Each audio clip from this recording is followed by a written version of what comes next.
Amit Shah ji, I challenge you to have a debate on the three press conferences. आपकी मुंसफी से संसद नहीं चलेगी। मेरे यहाँ बोलने का क्रम मैं तय करूंगा। इस तरह से नहीं चलेगी संसद। मान्यवर, ये घबराया हुआ रिस्पॉन्स है, ये डरा हुआ रिस्पॉन्स है।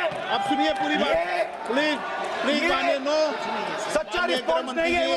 इसका लोकतंत्र सुरक्षित रह सकता है जब देश का प्रधानमंत्री और राज्य का मुख्यमंत्री कौन हो वो घुसपैठिए तय करेंगे। मान्यवर नहीं रह सकते। पुरानी मतदाता सूची कर रहे हैं तो भी विरोध कर रहे हैं। भाई मतदाता सूची पुरानी हो या नहीं, आपका हारना तय है। ये मतदाता सूची से नहीं होगा। मान्यवर, चर्चा तय हुई थी चुनाव सुधारों के लिए, मगर ज्यादातर विपक्ष के सदस्यों ने एसआईआर पर ही चर्चा करी। अब चर्चा इन्होंने जिस तरह से शुरू करी है, जवाब तो मुझे देना पड़ेगा मान्यवर, और मैं मानता हूं उनको सुनना भी चाहिए। मान्यवर, इस एसआईआर पर गहन पुनर्निरीक्षण पर एक तरफा 4 महीने से झूठ फैलाया और देश की जनता को गुमराह करने का प्रयास किया। और मेरा आग्रह है सदन के पक्ष और विपक्ष के सभी सदस्यों, मैंने एसआईआर की प्रक्रिया का, इससे जुड़े हुए संवैधानिक अनुबंधों का और भूतकाल में जो एसआईआर हुए वो सभी का गहन अभ्यास किया है। मैं आज आपके माध्यम से इस सदन को और सदन के माध्यम से पूरे देश की जनता को जो झूठ विशेषकर कांग्रेस पार्टी द्वारा फैलाया गया है वो झूठ का मेरे तर्कों के हिसाब से जवाब देना चाहता हूं। आप बेटे बेटे ज्ञान मत दीजिए। इसका लोकतंत्र सुरक्षित रह सकता है जब देश का प्रधानमंत्री और राज्य का मुख्यमंत्री कौन हो वो घुसपैठिए तय करेंगे। मान्यवर नहीं रह सकते। एक मतदाता का एक से ज्यादा जगह पर वोट होना चाहिए। मान्यवर, एक से ज्यादा जगह पर वोट होना चाहिए। जो लोगों का मृत्यु हो चुका है, मान्यवर, जिन लोगों का मृत्यु हो चुका है उनका वोट मतदाता सूची में होना चाहिए। मान्यवर, ये एसआईआर और कुछ नहीं है, मतदाता सूची का शुद्धिकरण है। मैं मानता हूं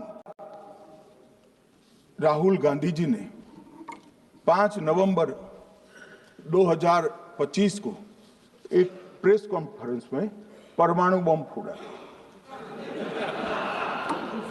अब वो परमाणु बम के अंदर उन्होंने कहा कि हरियाणा में एक ही घर में 501 वोट पड़ गए। चुनाव आयोग ने इतनी स्पष्टता करी कि हाउस नंबर 265 कोई छोटा मकान नहीं है और 1 एकड़ का पुश्तैनी प्लॉट में अनेक परिवार बस रहे हैं, मगर वहां हर परिवार के घर का नंबर नहीं दिया गया है, इसलिए सब जगह हाउस नंबर 501 दिया गया। और एक परिवार की तो 3 पीढ़ियां साथ में रह सकती है। और पुराने नंबर से ही जब हरियाणा में कांग्रेस की सरकार चुनी गई तब से ये नंबर इसी तरह से चल रहा है। ये ना कोई फर्जी घर है ना फर्जी वोटर है। मान्यवर, वोट चोरी का नैरेटिव बनाने के लिए मान्यवर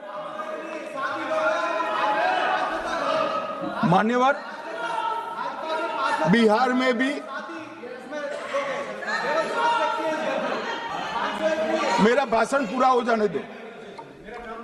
नहीं, आप अभी पूरा भाषण नहीं, कई बार नाम आएगा।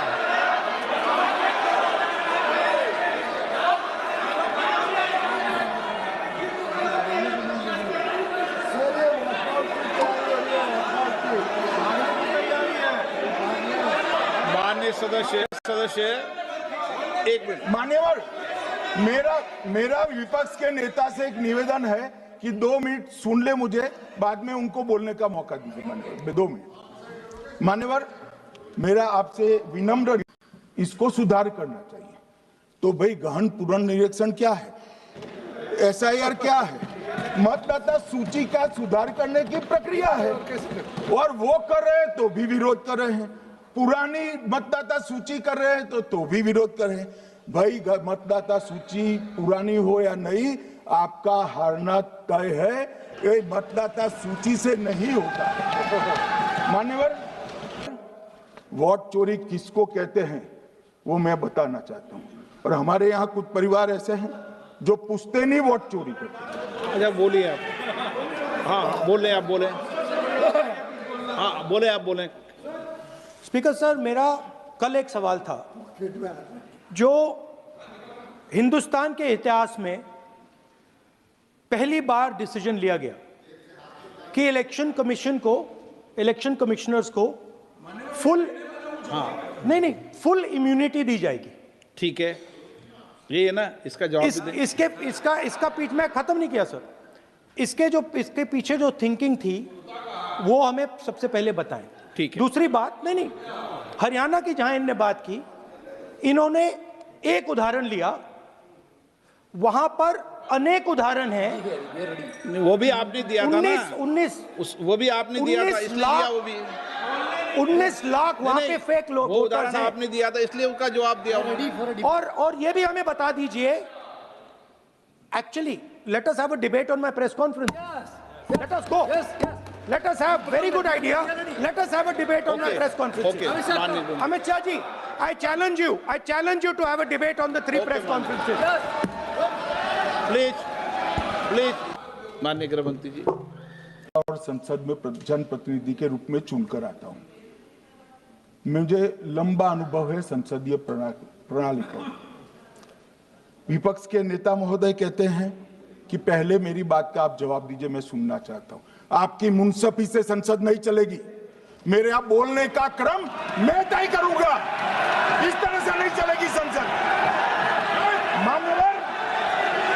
मान्यवर, उनको धैर्य रखना चाहिए, उनको धैर्य रखना चाहिए मेरा जवाब सुनने का। इनकी एक एक बात का जवाब मैं दूंगा, मगर मेरे भाषण का क्रम वो तय नहीं कर सकते, मैं करूंगा, क्योंकि मैं बोल रहा हूं।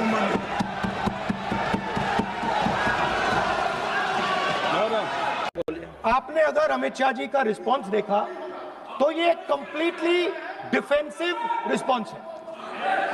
ये घबराया हुआ रिस्पांस है, ये डरा हुआ रिस्पांस है। अब सुनिए पूरी बात, प्लीज माननीय। नो, सच्चा रिस्पांस नहीं है। माननीय गृह मंत्री जी।